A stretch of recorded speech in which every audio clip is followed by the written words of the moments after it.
Nu er vi her igen med endnu en omgang sort super ego. Yes. Nummer 3. Nummer 3. Ja, det er vildt nok. Tiden går hurtigt. Det gør den. Den her gang har vi læst en anbefalet bog. Hvem har anbefalet din bog? Det har alle mine søde læsere. Hver gang jeg har nævnt Kaninbjerget, som jeg gjorde den, jeg har læst, eller har forsøgt at læse, så er I gået fuldstændig amok. Men den skulle jeg bare læse. Med det vunds. Fedt. Så nu gjorde jeg det ikke. As you do, for det gjorde jeg ikke. Jeg er lidt dårlig til det med anbefalede bøger, det går ikke så godt.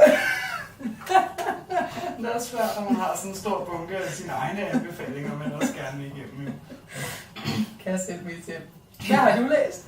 Jeg har læst Æblemos-Revemejlet, som min mor har anbefalet mig. Igennem lang tid. Igennem meget lang tid. Yes. Jeg har også begyndt på den tidligere i år, men det var rart at begynde rigtig på den. Den er rigtig god. Ja. Øving tager jo bare lidt tid, Ja, plejer du at sige. det er rigtig langt. Jeg kan ikke læse øving på under en måned, så det passer meget godt med, at jeg er noget halvvejs. Det er også okay en gang imellem. Ja, Lige at tage sig lidt god tid. det skal man også. Men så in conclusions har vi altså ikke læst vores bøger færdige. Nej. Det lykkedes ikke, men det er så meget godt, at vi kan se, at det lykkedes for nogle andre, så har det ikke været... Det er ikke helt spildt. Spildt udfordring. Det har aldrig været helt spildt, men det har været godt, det vi har læst jo. Nej. Så det er okay. Det har også været sjovt. Ja. Skal vi ikke bare fange en ny udfordring, og så se om det går bedre til om 14 dage? Så får du æren. Så er det min tur.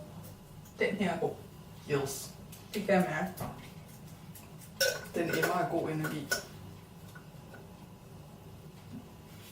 Det er næsten lidt kedeligt. Altså. Lad en anden blogger/person vælge din næste bog. Skal vi prøve i gang med? Okay, vi snyder lige lidt, så vi ikke laver det samme 2 uger. Ja. Men mindre du trækker den igen, så gør vi det. Ja. Men ryster også lige selv.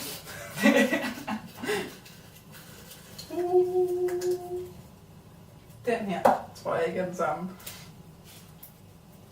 Hvis det er den samme, så er det skæbnen. Det er det, jeg kan se, det er din flotte håndskrift. Yay! Anbefal en undervurderet bog. Ja, så nu er det faktisk ikke noget med at læse i den her omgang. Så må selvfølgelig gerne genlæse den, hvis det er det, man har lyst til. Vil du ikke lige læse snart igen? Jeg har lige foldet den sammen. Ikke? Ja, det er det, jeg så. Anbefal en undervurderet bog. Hjerte, hjerte, hjerte. Hjerte. Hjerte, hjerte, hjerte. Det er fordi, så mener vi det. En undervurderet bog. Ja, det har jeg så 2 uger til. For jeg kan ikke komme i tanke om nogen lige nu. Nej, det er ikke nogen tanker nu. Men jeg er sikker på, at jeg har en. Der er Nick Norris Infinitive Playlist.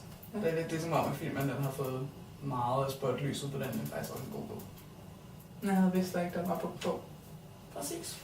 Præcis. Ja, Dejligt god. dejligt bog. Der var der allerede en der. Ja. Så det må vi jo så skrive blogindlæg om. Og hvis der er andre, der sådan lige kender en undervurderet bog, så skriv det endelig. Det kunne godt være, at det ville være god inspiration til, når vi trækker den lap der igen. Ja. Nå, jamen det var det for Sort Super Ego nummer 3 i denne omgang, indtil vi opsummerer om 14 dage.